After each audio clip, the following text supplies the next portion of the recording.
Assalamualaikum warahmatullahi wabarakatuh. Waalaikumsalam warahmatullahi wabarakatuh. Ya, halo Sobat Tasawuf Indonesia, jumpa lagi bersama saya Wita dan Mas Dika. Ya. Oke, gimana nih teman-teman kabarnya di cuaca yang lagi ekstrim ya Mas ya? Ya. Di Semarang ini selain lagi hujan deras-derasnya, full Beberapa daerah seharian, banjir. terus ada angin kenceng juga teman-teman. Nah, teman-teman jaga kesehatannya ya. Nah, salah satunya ya dengan nafas ini juga ya. Nafas itu kalau bisa dikatakan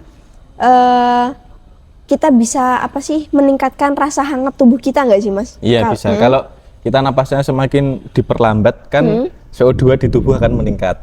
Dan itu akan membuat pembuluh darah itu semakin melebar sehingga darah mengalirnya lebih lancar dan tubuh akan lebih hangat. Suhu tubuh akan lebih hangat. Gitu. Jadi dengan cuaca yang dingin kayak gitu kan ya. Terus diperlatih dengan nafas lambat supaya semakin hangat gitu. Oke.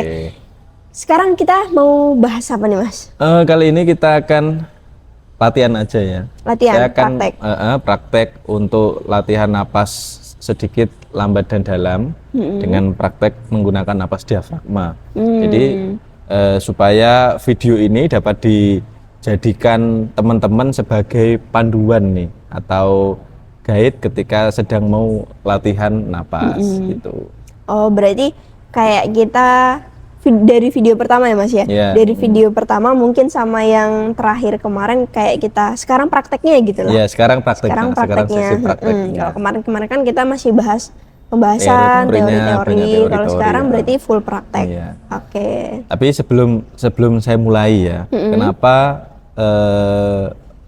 napas yang kita pilih adalah napas lambat, dalam dan sedikit. Yang baru-baru saja ini saya baca penelitian tentang napas dengan 6 BPM, jadi 6 breath per menit. Jadi kalau kita itu napas 6 breath per menit atau 6 kali napas per menit, itu dapat mengkoordinasikan antara fungsi jantung dan fungsi otak kita. Jadi napas dengan 6 BPM atau 6 breath per menit itu dapat mensinkronkan fungsi antara jantung dan otak. Nah, apabila jantung dan otak ini fungsinya sinkron, maka tadi nanti dalam hal berpikir, dalam hal beremosi, dalam hal bertindak, kita juga akan lebih nyaman dan lebih selaras. Oke. Gitu. Jadi perlu diingetin lagi kalau misalkan dalam prakteknya ini kita akan mempraktekkan nafas lambat, sedikit, dalam menggunakan napas diafragma. Terus habis itu berarti apa lagi nih ya? Terus ritme yang dipakai. Ritme yang dipakai. Jadi ritme yang dipakai kita nanti akan pakai ritme 46 teman-teman. Jadi teman-teman nanti tarik napas 4 detik, kemudian hembuskan napas sepanjang 6 detik. Jadi kalau 46 teman-teman bernapas dengan ritme 46 itu berarti dalam waktu 1 menit teman-teman bernapas 6 kali napas per menit. Nah, mengapa 46? Jadi mengapa ekshalasinya atau menghembuskan napasnya lebih panjang daripada menarik napas atau menghirup napas? Karena ketika inhalasi kita lebih panjang, inhalasi itu kayak rem. Jadi ketika inhalasi kita lebih panjang, maka nanti saraf parasimpatis itu dia akan teraktivasi. Jadi respon tubuh kita nanti bisa jadi lebih rileks, lebih tenang, lebih nyaman seperti itu. Oke. Langsung dimulai nih Mas. Oke, boleh. Teman-teman bisa cari tempat yang rileks ya. Kalau disarankan duduk ya. Ya, silakan teman-teman cari tempat yang nyaman. Sebaiknya duduk ya. Kalau teman-teman sedang berkendara mengemudi, sebaiknya jangan latihan dulu. Nah, pastikan posisi teman-teman adalah posisi yang aman dan tanpa ada gangguan di sekitar, biar lebih enak ketika praktek. Baik teman-teman, pernapasan ini kita akan mulai selama 10 menit ya latihannya. Selama 10 menit silakan teman-teman mengikuti bersama. Persiapan teman-teman duduk, diam, santai, rileks ya. Ketika tarik napas nanti, tarik lewat hidung diiringi dengan perut mengembang. Kemudian hembuskan lewat hidung selama 6 detik diikuti dengan perut mengempis. Ya, perhatikan tarik. Perut mengembang, hembuskan, perut mengempis, tarik, perut mengembang,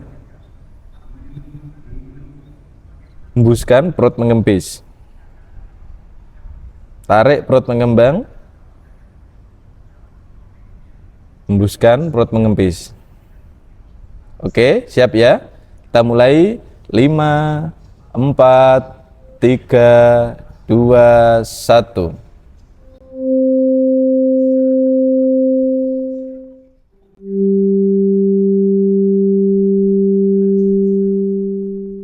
Tarik.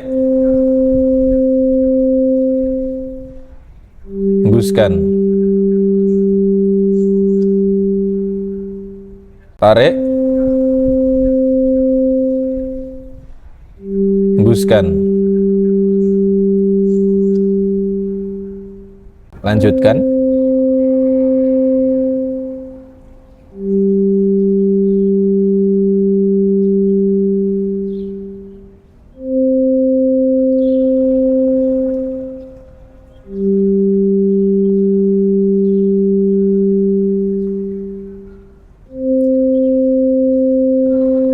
Nah, selama teman-teman menarik dan menghembuskan napas, sadari setiap tarikan dan hembusan napas teman-teman.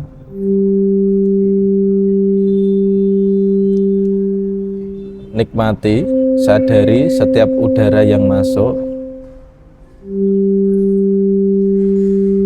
Nikmati dan sadari setiap udara yang keluar.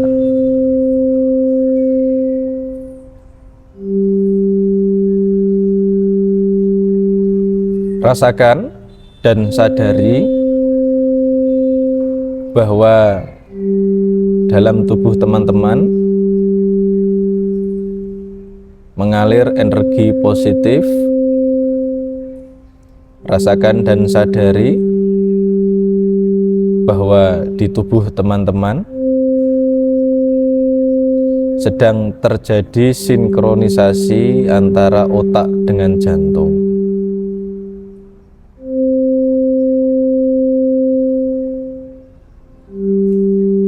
Lanjutkan dan nikmati pernapasan teman-teman.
Ya, cukup. Oke. Nah, teman-teman sudah berlatih napas sedikit, lambat dan dalam menggunakan ini, memanfaatkan otot diafragma. Jadi tadi kita sudah melatih otot diafragma kita untuk mengembang dan mengempis ya, naik turun. Itu insya Allah secara kesehatan fisik maupun psikologis nanti akan sangat bermanfaat. Nah, gitu. Ngomong-ngomong, kalau praktek kayak gini enaknya di waktu yang pas itu waktu apa, Mas? Kalau kayak kita mau istirahat atau pas kita sebelum beraktivitas atau apa, Mas? Kalau praktek pernapasan kayak gini itu paling bagus ya, minimal itu sehari 2 kali. Jadi pagi 10 menit, kemudian malam menjelang tidur gitu teman-teman latihan napas lagi 10 menit. Itu paling minimal. Nah, kalau maksimalnya ya tidak sering-sering nggak apa-apa, lebih sering tidak masalah. Yang penting tadi pastikan posisinya aman dan teman-teman nyaman. Gitu. Jadi nggak mesti, saya pikirkan nafas kayak gini kan kayak nafas relaksasi gitu ya Mas ya. Kirain dipakainya itu kalau pas kita sudah mau istirahat gitu. Ternyata pagi juga sebelum beraktivitas nggak apa-apa ya Mas. Jadi menjelang aktivitas gitu teman-teman praktek napas nanti kan agar tujuannya biar apa? Biar ketika beraktivitas harian itu badan juga lebih siap. Jadi kita mempersiapkan tubuh kita, tubuh lahir batin kita untuk siap memulai aktivitas di hari itu. Gitu. Iya. Oke teman-teman, cukup ya? Iya. Teman-teman, semoga bermanfaat videonya. Jangan lupa dipraktekkan, bisa terus diulang ya. Kalau misalkan belum ada audionya atau apa, bisa terus ulang-ulang video ini buat pagi harinya dan malam harinya. Oke. Terima kasih teman-teman sudah menonton video ini sampai akhir. Jangan lupa di subscribe, like, dan komen. Kemudian di share ke teman-teman lainnya. Sekali lagi terima kasih. Wassalamualaikum warahmatullahi wabarakatuh. Waalaikumsalam warahmatullahi wabarakatuh.